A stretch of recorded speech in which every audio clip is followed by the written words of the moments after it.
2, 1, take. Assalamualaikum warahmatullahi wabarakatuh. Waalaikumsalam warahmatullahi wabarakatuh.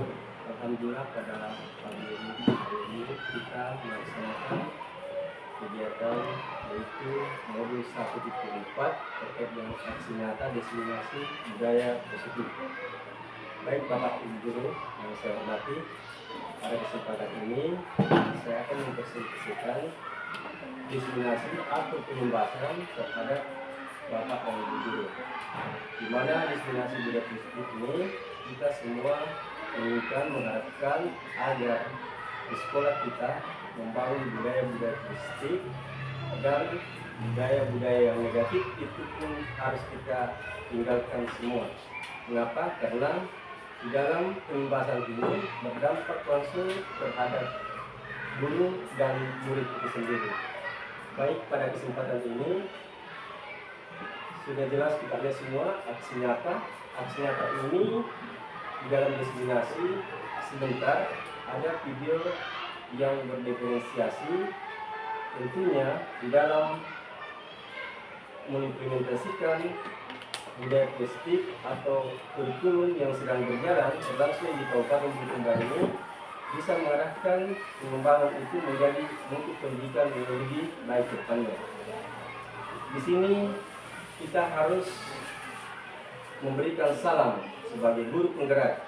Jadi saya sebagai guru penggerak, calon guru penggerak Kabupaten Bulukumba di angkatan 10. Lanjut. Nah, di sini kita memiliki kesepakatan forum diseminasi. Jadi kesepakatan forumnya apa? Nah, inilah kita punya kerjasama, kolaborasi. Kita harus menghargai siapapun yang menjadi pendengar yang baik. Nah, yang di bawahnya itu tinggal kita yang harus disepakati terkait dengan ini. Kita bisa berpikir bagaimana kita membuat kesepakatan kelas. Bagaimana kita bisa meyakinkan kelas,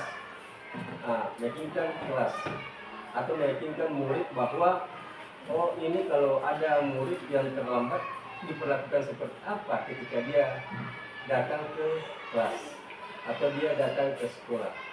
Nah, seperti itu. Kemudian di sini ada seorang guru yang baik harus memiliki kemampuan dalam mewujudkan budaya positif di sekolah. Budaya positif tersebut dapat dijalankan dengan menerapkan konsep-konsep inti. Jadi konsep intinya ada 6. Yang pertama, disiplin positif.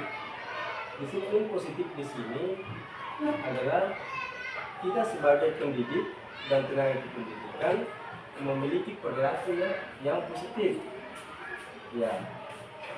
Kemudian siswa juga memiliki disiplin positif.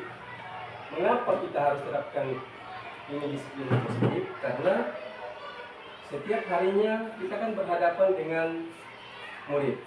Kita juga sama-sama berkumpul bersama di sekolah ini. Tentu yang sebelumnya ini kita harus saling menghargai, baik yang seperti yang menjadi pendengar. Dan terus yang kedua adalah motivasi perilaku manusia.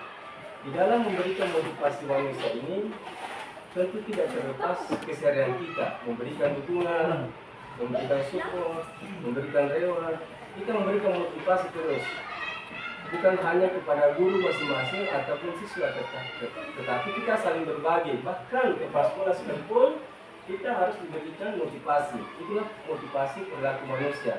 Jadi bukan konteksnya dalam ruang lingkup sekolah, kelas, ataupun ruang di ruang guru, tetapi meliputi keseluruhan aspek-aspek yang ada di luar sekolah kita ini.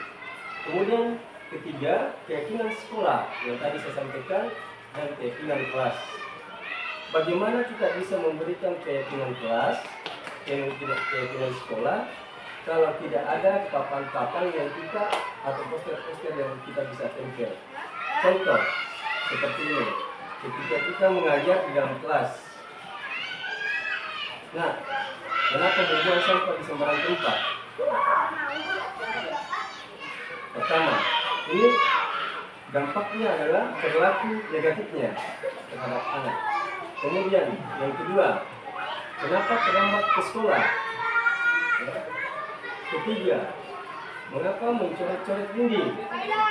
Bagaimana kita bisa meyakinkan kelas kalau tidak ada peraturan di dalam kelas? Mengapa selalu pakai kaos berwarna-warni atau pakai sepatu yang bukan hitam? Nah, untuk meyakinkan sekolah atau kelas, maka dibuatlah peraturan itu dipasang di depan kantor, kemudian kita pasang juga di dalam kelas. Kalau secara lisan yang disampaikan terhadap anak, maka besok-besok kemungkinan itu lagi yang menjadi arahan-arahan, bimbingan. Tetapi untuk meyakinkan kelas, apa yang harus diperbuat di dalam kelas? Untuk meyakinkan, maka dibuatlah poster keyakinan kelas. Ya. Saling menghargai, saling menghormati, datang tepat waktu, kemudian tidak menggunakan